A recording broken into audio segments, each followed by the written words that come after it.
We are back with another Money Diaries where every single month I share my income, expenses, budget for the month ahead, and just my honest thoughts around money.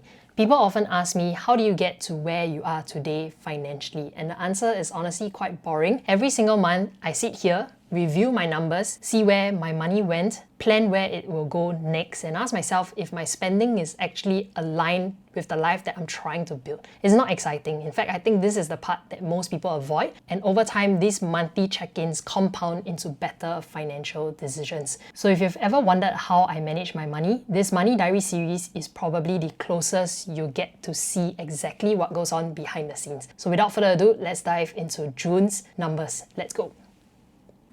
Let's start off with income. I know some of you have mentioned in May's Money Diaries that you still want to hear what's the breakdown of my business income, so I'll share that in a bit, but let's start with personal. Other income was a total of $112.72. This is just spare cash that was on a platform. I have no idea where it came from, but I just recognized it under other income for this month. Interest was a total of $595.60. I have a huge amount of cash lying in a high-yield savings account and also cash managed accounts because I'm about to use that to down pay for my home, which is coming soon. I've made that 1% down payment. I'm left with the 24%. Right now, I'm using UOB1 as my high-yield savings account and it earns 1.90% per annum after fulfilling things like salary crediting and spending $500 on an eligible credit card. I'm also using Chocolate Finance, the cash managed account. It's an investment, but it's investing in funds that invest in money market funds, so it's relatively low risk and useful for short-term funds like this that helps me to keep up with the rate of inflation, average rate of inflation at around 2%. Chocolate Finance earns 2% on the first 20k, 1.8% on the next 80,000. If you have short-term cash that you're looking to optimize for, a promotion that is ongoing right now is Longbridge Singapore's interest booster coupon for new users. You can sign up with my link in the description box or scan this QR code over here, deposit $2,000 and opt into Longbridge Cash Plus where you receive a 5% interest boost on $4,000 for an entire year that is worth up to $200 in additional interest. On top of that, you'll still earn the underlying fund level return. If you have cash sitting around for short-term goals like mine, this is a deal worth considering before it ends. Longbridge is a brokerage platform here in Singapore licensed by the Monetary Authority of Singapore, offering lifetime commission-free trades across the Singapore, Hong Kong, and US markets. On top of that, if you complete 3-buy trades and maintain your $2,000 deposit for 30 days, you'll also receive $80 worth of Nvidia shares together with platform fee coupons that helps reduce your overall trading costs. There are a total of 5 deposit tiers you can choose from, and overall new users can get up to $1,470 worth of rewards this July. If you're still new to Longbridge and you have short-term cash lying around, this is a great opportunity. You can sign up with my link in the description box below or scan this QR code over here. I'll leave more details there as well. Next is dividends, where I receive a total of $1,706.66. And this came from my dividend portfolio in the Singapore stock market. I released this video earlier this year sharing about the mindsets and principles I use as I built this portfolio to what it is today. As a reminder that this amount of dividends are paid out quarterly and not every single month. But I'm on a journey to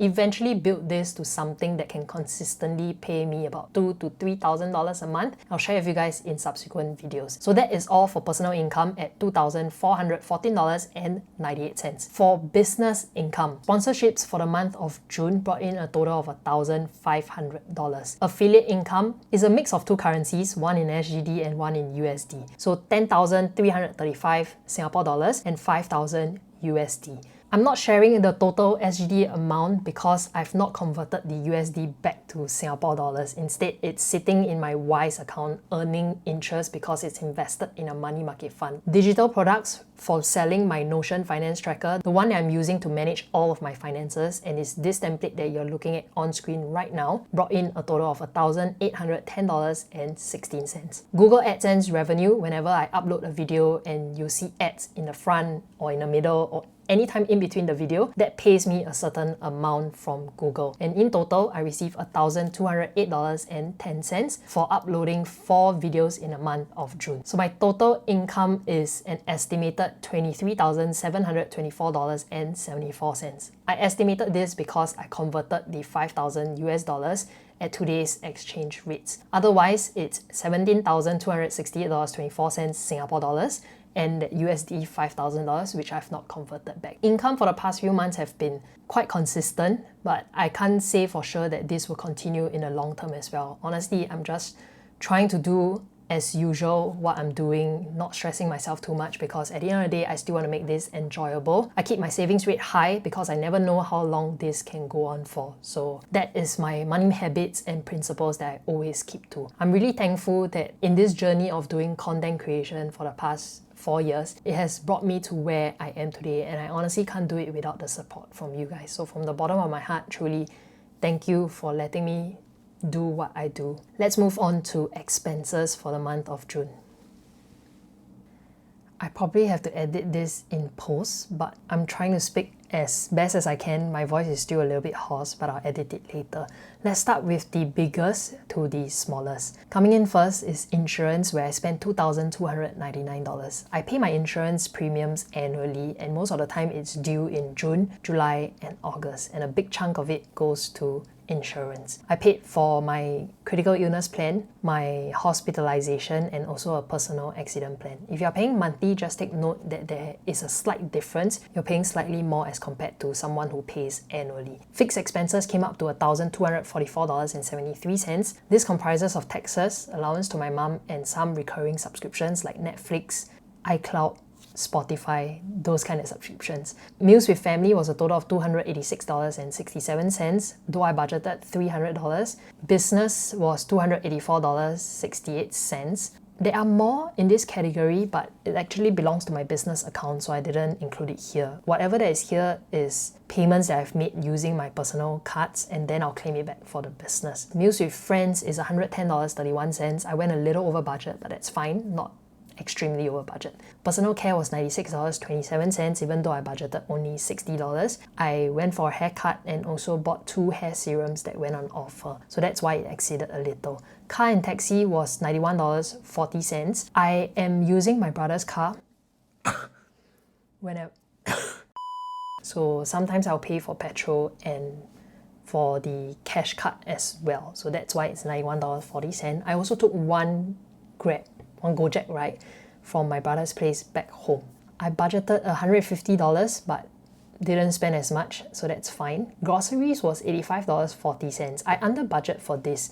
Last month I mentioned that I had grocery vouchers that I needed to clear, but I forgot to take into account that whenever I buy bread, it's not from the grocery store. That comes into the groceries category, so this month I'll make sure to budget for more. $25 in that groceries also belongs to the Nespresso subscription, the machine I use to make my coffee every single morning. Gifts is $59.36.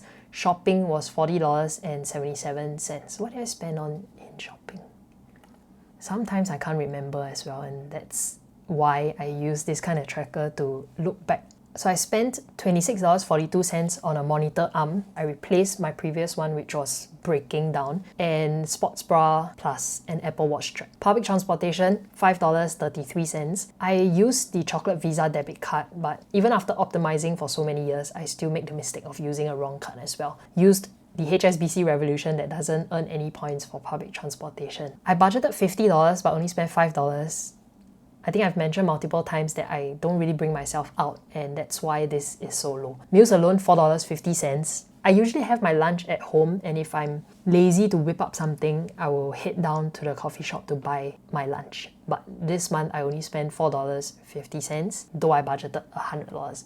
So all in all, I spent $4,608.24. And if I remove my insurance expenses for the month, I've actually spent $2,309.24, which I think is relatively okay, considering that bulk of it actually goes into my fixed expenses every single month.